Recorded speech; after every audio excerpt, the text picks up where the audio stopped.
I'd like to say thank you for the invitation to speak. And I'm happy to be talking on the day that is normally after the conference dinner. So normally both the speaker and the audience are very tired at this point because they have spent a lot of time drinking the previous night, but I guess that was not the case in this case. So it's very nice to be seeing a lot of old friends and some new friends as well. So thank you again for inviting me. I'm going to talk about the non-commutative Kirillov formula. It's a non-commutative conference. The Kirillov character formula itself is about representations of Lie groups, so it is inherently about non-commutative things that we're interested in. So here it is. So I'd better explain what some of these items are. Jx is the square root of the Jacobian of the exponential map. X is an element of the Lie algebra, so X is the Lie element of the Lie group. And O lambda plus delta is the orbit through the point lambda in the coadjoint space. E to the I beta x is the Fourier transform of that orbit. So it says the Fourier transform of the orbit is equal to the character that's the trace of the representation. Sorry, I put zeta there instead of psi, times j of x, this mysterious function. Have you guys seen this formula before? It's anyway, I like it because it's saying something about Euclidean space. The orbit is happening in the dual of the Lie algebra, G star. So that's a Euclidean space, and I'm saying I take the Euclidean transform of that, and then I, if you like, divide it by the Jacobian of the exponential map, and I get the trace of the irreducible representation corresponding to that lambda.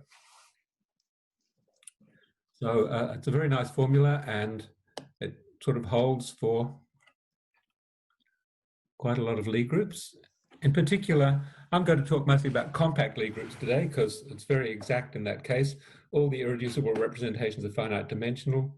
All the orbits are compact, so that integral exists. And there's a canonical analytic real valued square root of the Jacobian of the exponential map. So for SU2, let's look. I think this is a great formula for engineers actually. So the Jacobian of the exponential map is sine squared x over x squared. So the square root is sine x over x. As you know, if you've looked at the representations of SU2, if you take the trace of those, you get e to the in theta summed up to e to the minus in theta, and that's sine of nx over sine of x. Multiply those together and you get sine of nx over x, and that's the Fourier transform of the sphere. So every engineer should know how to take the Fourier transform of the sphere. It's the same as the Fourier transform of the characteristic function of minus nn, and it's the sinc function. However, this formula holds, of course, for all compact Lie groups. What happened? Did it all disappear for you? Sorry, I've clicked on the wrong place on my screen. No, it's okay. We can still see it, no problem. No problem. We can still see it. So maybe if you can... But maybe I don't see it, that's the problem. Can you, maybe if you try to open the Acrobat Reader again, so the program... There it is, I've got it again, thanks. Fine. Sorry about this. Anyway, so Norm Wildberger and I did some work on this, and actually we realized that there's a pre-dual of the Kirillov character formula, which is called the wrapping map. Can you see that formula here? Yes. Yes. So that says that, well, first I need to wrap the distribution. So let's take a distribution on the Lie algebra, fractal G, and I want to wrap that. So think of that on a big sheet, and I'm going to wrap it down around the sphere, which is the Lie group. So I'll take a function on the Lie group, f, it's in C infinity of the Lie group. I'll compose it with the exponential map. I'll multiply it by j, and then that will give me a function on the Lie algebra. So it's like it's like just the periodization of the function, but then I multiply by this sine x on x thing, which gives me a slight decay, and then I test my distribution against that. So if the distribution is, say, got compact support or something, this always exists, and that's called the wrap. So you think of taking a large sheet of paper and wrapping it perhaps many times around your Lie group. And so actually it's true that this wrapping formula holds that the G convolution of the wraps is the same as first taking the Euclidean Fourier transform. See, that's the G group, that's the non-commutative transformation, and that's the Euclidean transformation over on this side of the two distributions, and then wrapping it. If you think about this, it says that there is a homomorphism from the ad invariant distributions, or perhaps measures or something, onto the central distributions on the Lie group, and that means that there's an embedding from the characters from the Gelfand space of the central distributions on the Lie group into the ad invariant G invariant ad invariant distributions on the Lie group, and so that means that actually for each character there must exist a orbit, and in integrating over that orbit is the character of the.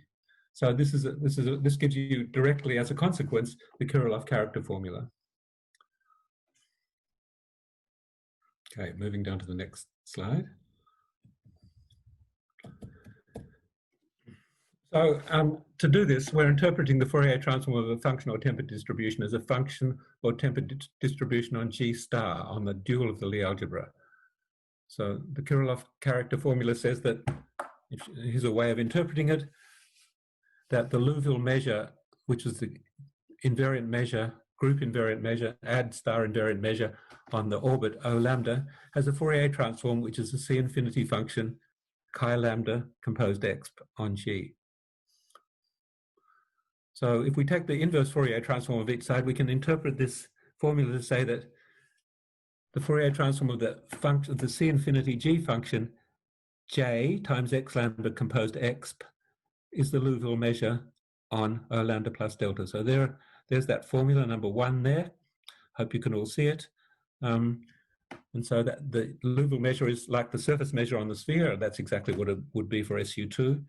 And it's the Fourier transform of this character, which is the sine nx on sine x thing.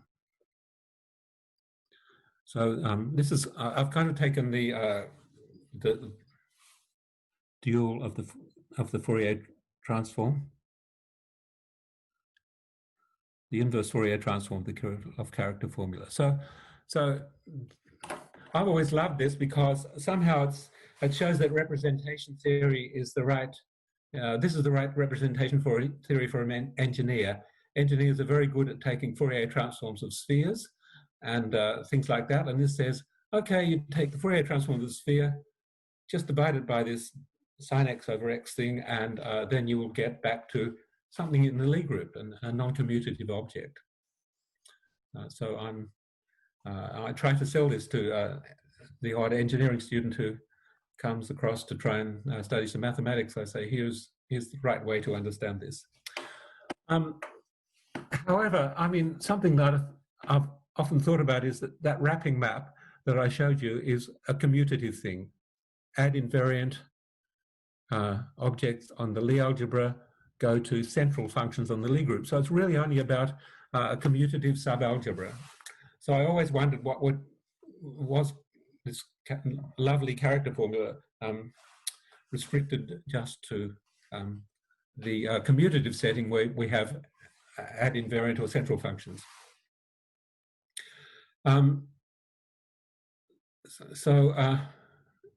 If you look back at that Formula 1 that I had up a minute ago, there it is. So there I've got there is the character of the group. So here's an idea. Let's replace that character of that with a matrix coefficient of the Lie group. Maybe we'll get something interesting and non-commutative out of it.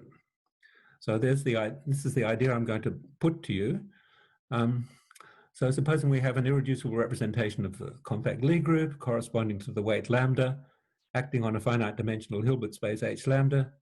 Pick a couple of vectors of that in that Hilbert space, and that's psi comma pi x zeta is a matrix coefficient. And remember that the character itself is the sum of all the matrix coefficients T lambda I. So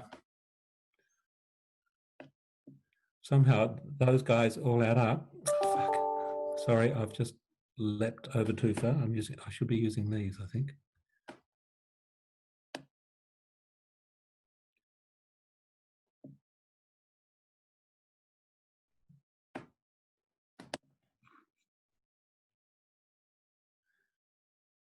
So here's the question halfway down the page there is, what happens if we, instead of putting the character there, we put one of the matrix entries into that formula?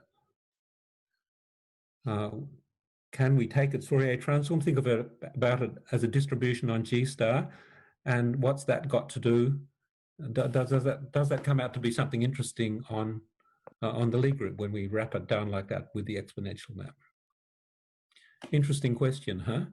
So one of Fulvio Ricci's students, Francois Katzenega, I don't know, he's a great guy actually. Don't know how many of you know him. Answered these questions for SU2 in 1992. Basically, he got out there and calculated with alphas and betas and integrals and things like that, and showed some interesting results. I'll be talking later about what he showed.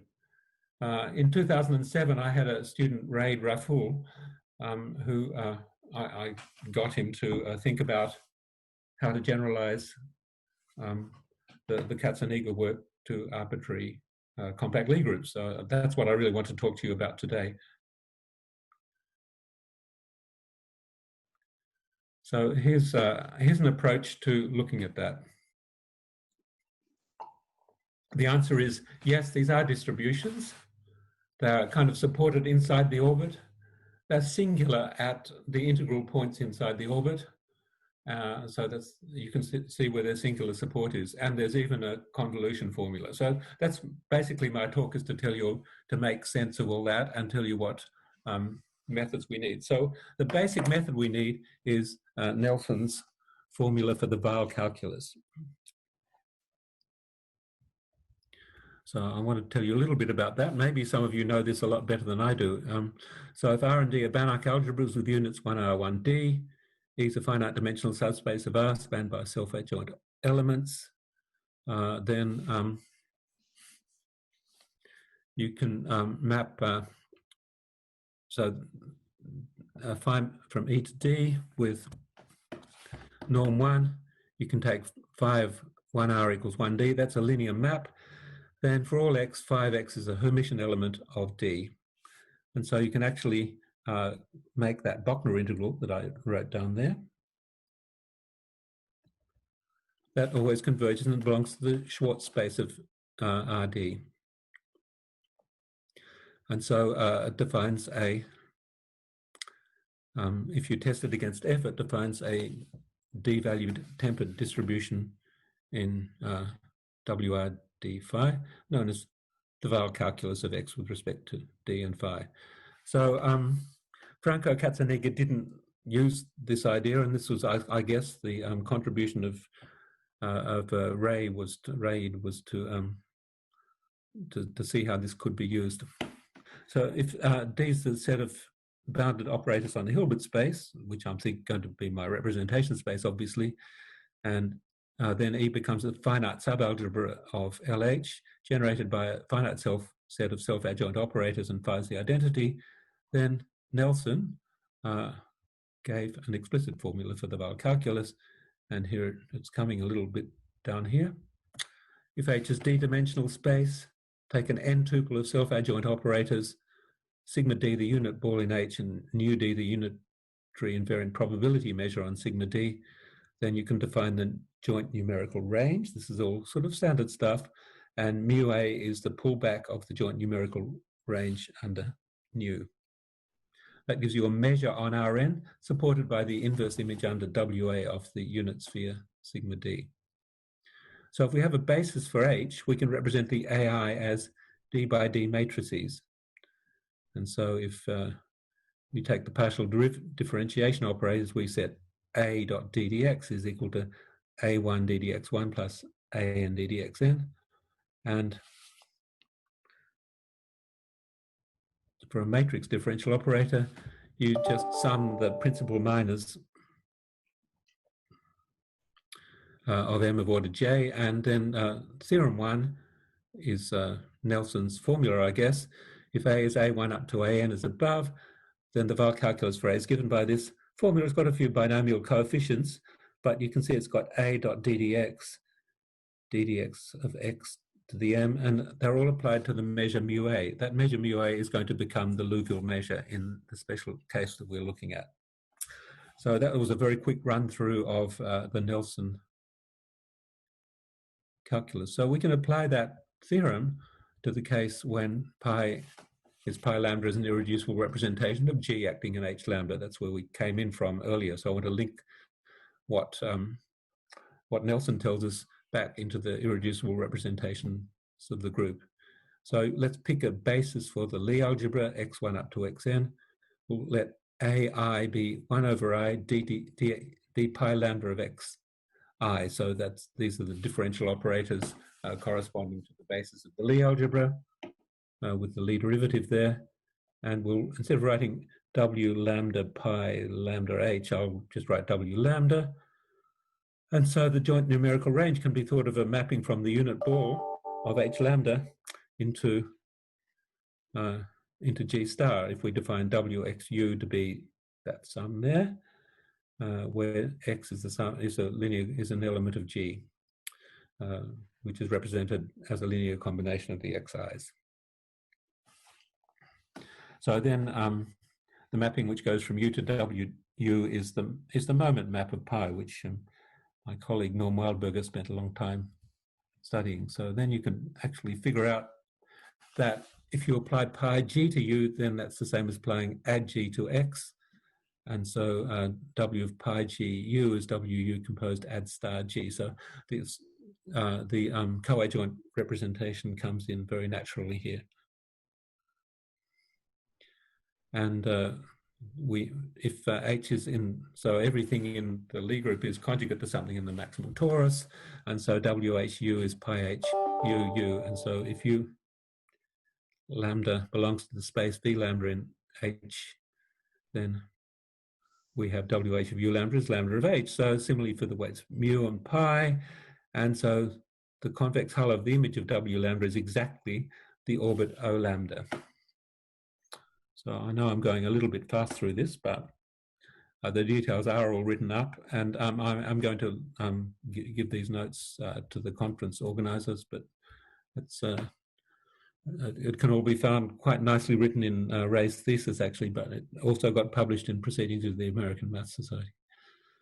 So if we look again at the definition of the Vowel calculus, we can identify Rn with G star, and so we can write for phi, we've got W lambda comma phi is phi hat of x e to the d pi x. So it's like a matrix valued integral. And if you look at formula 7, that's again, if you conjugate your W lambda by pi lambda of G, then you get just the adjoint, coadjoint action of G. And so W lambda is then determined by its restriction to the Cartan subalgebra. That's kind of what we're familiar with. And the elements of W lambda pi are just d pi times d pi matrices. And so that equation shows that the equation number 5, that's just up here a little way, that says that the W lambda phi's are simply Fourier transforms of the differentiation operators, the Lie derivatives.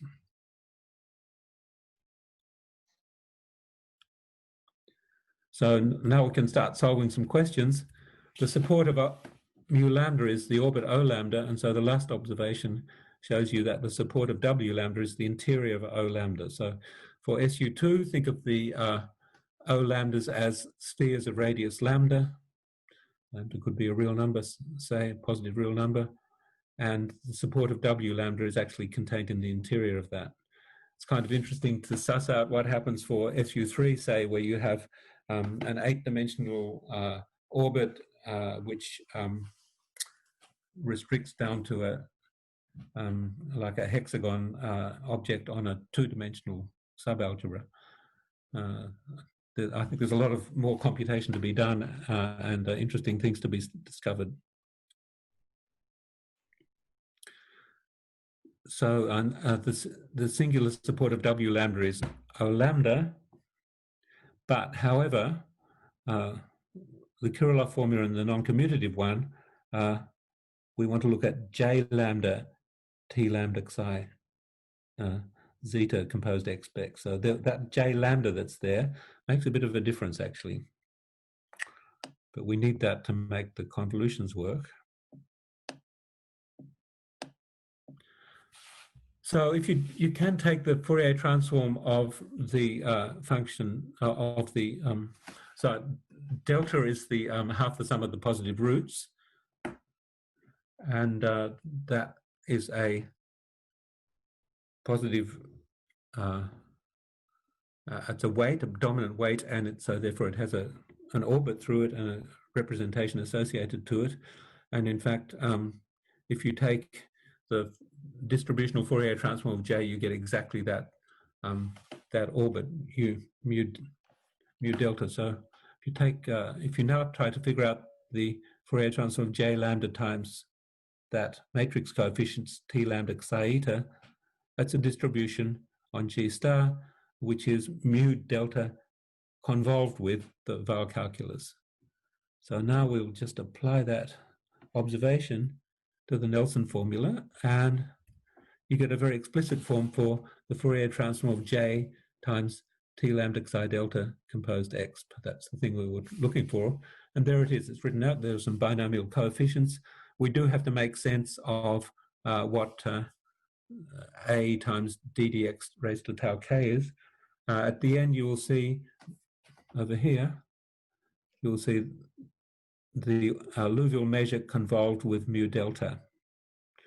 So in the paper with Norm Wildberger and Joe Repka, we gave explicit expressions for the convolutions of adjoint orbits, so we can describe explicitly what the supports of mu delta convolved with mu lambda are. And this intersects T in the convex hull of the orbits lambda plus W delta. So you take lambda, and then you take the Vowel orbit of delta, that gives you a little hexagon surrounding lambda, and that's the support of that convolution is in that little hexagon. The convolution is piecewise polynomial expression with discontinuities only on the orbits of the W points, lambda plus W delta, and so therefore you can see, and this is a generalization of another of Franco's results, the support of the distribution J times T lambda psi zeta composed X hat.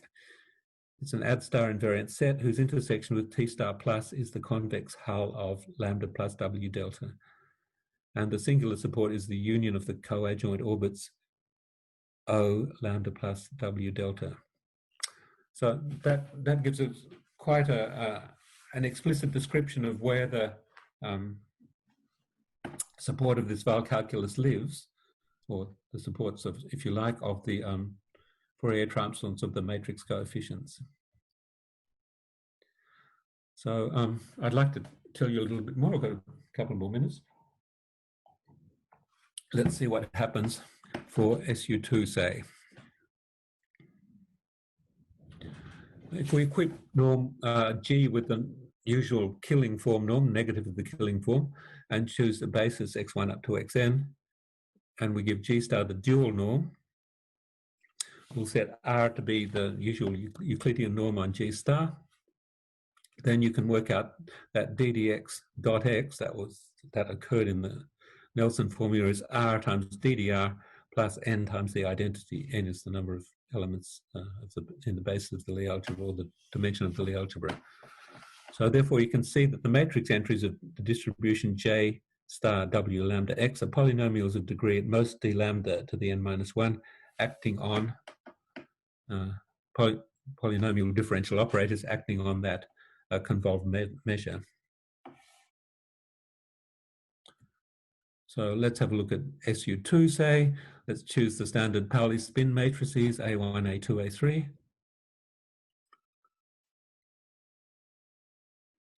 Then A dot ddx is, there you go, there are the explicit formulas.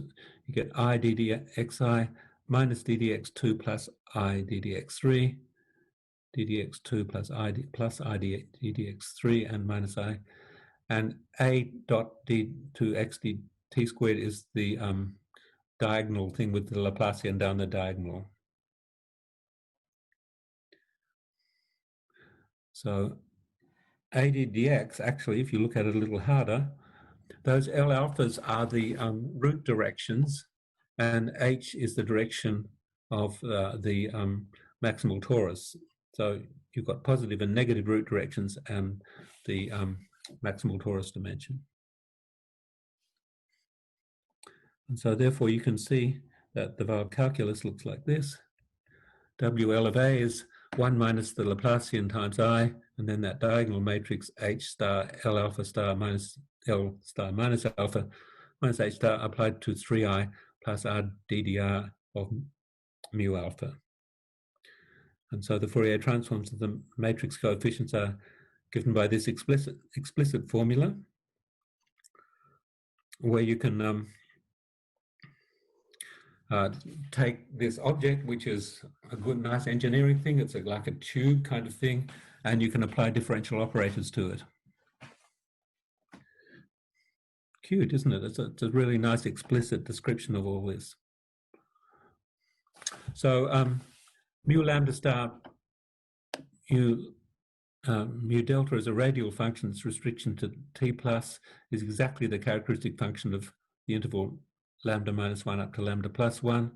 And ddr of it, that's the radial derivative, is the difference of the two delta functions on the two orbits, mu lambda plus 1 and mu lambda minus 1. And so it's kind of fun to write, but Ray didn't do it very much, these similar formulas for other Lie groups. So finally, I kind of alluded to the fact that the original character formula seemed to be about convolving really central objects which are very commutative. We wondered what happened if you started convolving, because you can convolve matrix coefficients. What happened? And it turned out that Dominique Manchon had already done this. Anderson treated the nilpotent case. Dominique showed that for a solvable group, you take P hash Q. I'll just describe that. Well, no. P hash Q is you take W pi of P, compose W pi of Q, and then take W pi inverse of that. So that formula there, this one here, is describing P hash Q for you. And so for one of these, a C infinity function on G star, let's define P tilde Q of J to the minus 2 of log X, P hat compose log X, and then it turns out that P hash Q is P tilde compose Q tilde, where that star there is convolution in the Lie group. So this actually tells you how to convolve two elements of the Vowel calculus.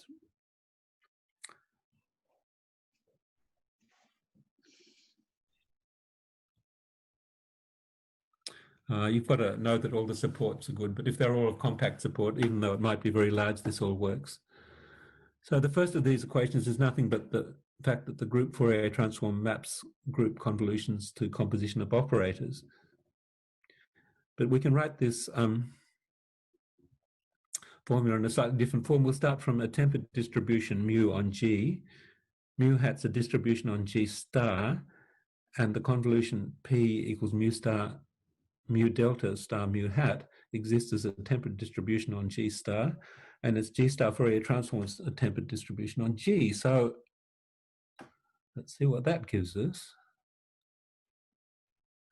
if G is locally L1, then this Fourier transform is also locally in L1 and has functional form P of x equals J of x times mu of x. So if mu is supported nicely, then you can work out what P tilde of x is. It's mu of log x over J of log x. And P tilde is in fact phi of mu, where phi is the wrapping map. And there's a little proof of that. You need to apply phi mu to F, and well, by taking a couple of changes of variables, you can see that. So Moncham's formula then says we don't have necessarily add star invariant distributions, but we still have this formula. Look at equation 13 there. Phi mu G convolution with phi nu is mu delta star mu hat hash mu delta star nu hat. So these formulas actually hold without any restrictions on the, if you think of distributions without any restrictions on the supports. So let's work out the right-hand side with that. Let's get rid of that hash there and try to calculate this is G convolutions. What I'm aiming at doing here is, let me say that a bit more clearly. We know that if you take the arbitrary matrix coefficients, you can wrap them down to sort of distributions on the Lie group. And now we would like, so in that way you can take the set of all matrix coefficients of a representation and represent them as distributions on the Lie algebra. And I'd like to describe the non-commutative multiplication or non-commutative convolution in the Lie group G in terms of some operation on the Lie algebra. Right? So if they were both characters, I would just be able to say it's convolution, but it's not going to be convolution because, of course, that would be a commutative thing on the Lie algebra end, and it's non-commutative on the Lie group. So what does happen, it turns out you get nice little differential operators.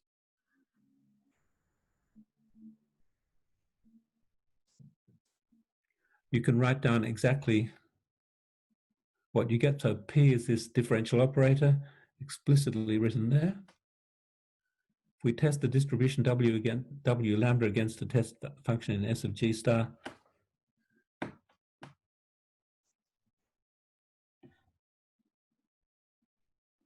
you can see that you get 1 over I d pi lambda, and then just that differential operator P x1 to xn of phi d mu, and so therefore there's the nice convolution formula of phi mu G convolution with phi nu. These are non-central things. These are arbitrary distributions. What you do is you take mu, multiply it by J, take its Fourier transform, and then operate on it by that polynomial differential operator of Px, and then take its Fourier transform again, and you get back to some slightly weird differential operator on the Lie group, on the Lie algebra, but that's definitely a non-commutative thing. If I swap mu and nu around, I'll get all the derivatives on the nu part, not on the mu part.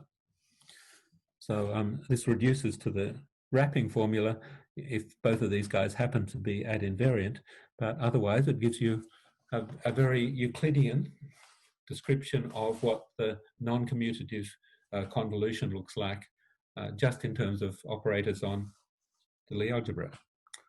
Cute, huh? So I think that's the end of my talk. And I've got some references there, which I'll just leave in the copy that I give. So I'd like to leave you with this formula and the thought that you can do all your harmonic analysis on Lie groups, on compact Lie groups at least, by doing something Euclidean on the Lie algebra. And I reckon that this will work for a lot of other groups. I'm pretty sure it works for nilpotent groups as well, probably Euclidean motion groups. Thanks very much. Thank you very much for the very interesting talk. I think in the interest of keeping with the schedule, there's time for two short questions. Are there any questions from the audience? Let me just take a look. Is there someone who would like to ask a question?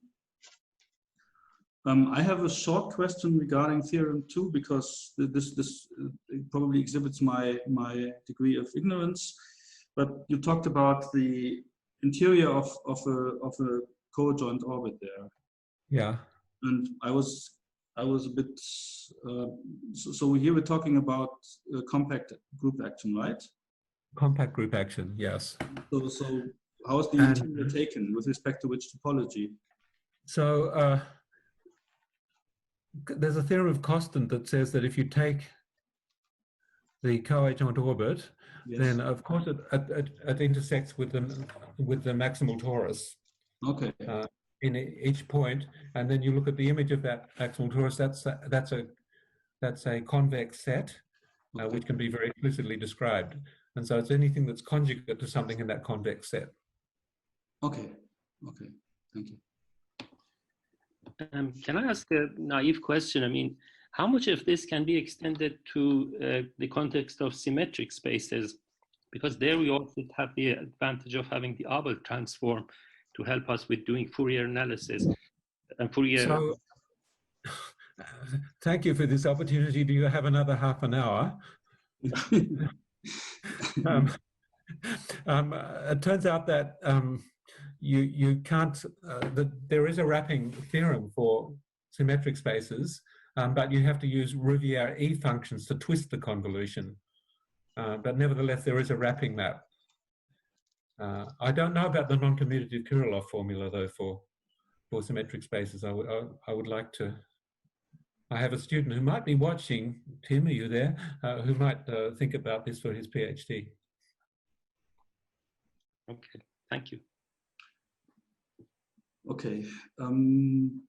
If there are no further questions, I suggest. Can I ask a question? Yes, a short one, please.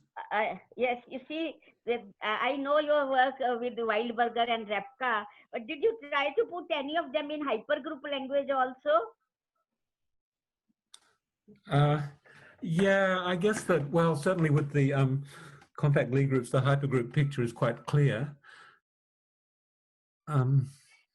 You know, you can convolve two orbits and get and describe that as an integral over other orbits. So yes, Norman and I have done some description of this in terms of hypergroups. Okay, thank you. We've got a paper in. My mind's gone blank, I'm afraid. And in the early the one with Joe Rapka, which I refer to in here, that describes like a hypergroup picture for convolving coadjoint orbits. Can I find it quickly? It's a quick question.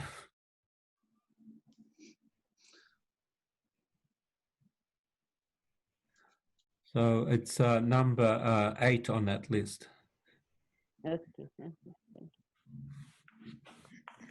Okay. Thank you very much. So I think it's time to move on to the next speaker. So I think